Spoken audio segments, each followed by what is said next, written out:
යසෝදරා දුප්පත් කුලයක ඉපදුණා. වැඩකාර දියාදින කෙල්ලන්ගේ අතර ඉන්නේ. ඒතකොට ඒ ගමේ ගෑනු ළමයි වතුරක් දිනනවා.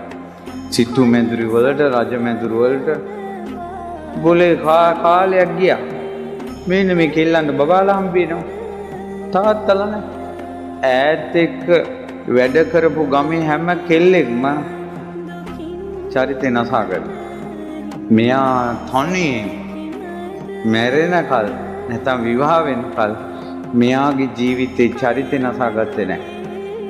මුළු ගමක්ම නොමග යද්දී තනියෙන් රැකිලා හිටියා. අන්න යසෝදරා. ඕක තමයි වෙනස. වරදට යොමු වෙන ලඳුන් දහසක් මැද ඔබ කැමති නම් හොඳ ලඳක් වෙන්න ඔබට තියෙන ශක්තිය ඔබගේ ජීවිතේට පවර් එක ගන්න යසෝදරාවට වන්දනා. ඈද වැඩට යද්දි පිට්ටුවක් ඉනේ ඒ දුප්පත් මිනිස්සු කන කෑම. ඒ කිල්ලත් තමන්ගේ දවල් කෑමට තියෙන පිට්ටුවක් පසේ බුදුරජාණන් වහන්සේ නමකට පිදුවා. ඒ පිනෙන් චරිතේ රැකගත්ත පින්බලයට රන්රුවක් වගේ ඉපදුනා. එක පිට්ටුවක් පූජා කරපු පින්බලයට රජබිසවක් වුණා. අත්හැරීම කැපවීම පුංචි දෙයක් වුණාට විපාකයේ සුවිසල්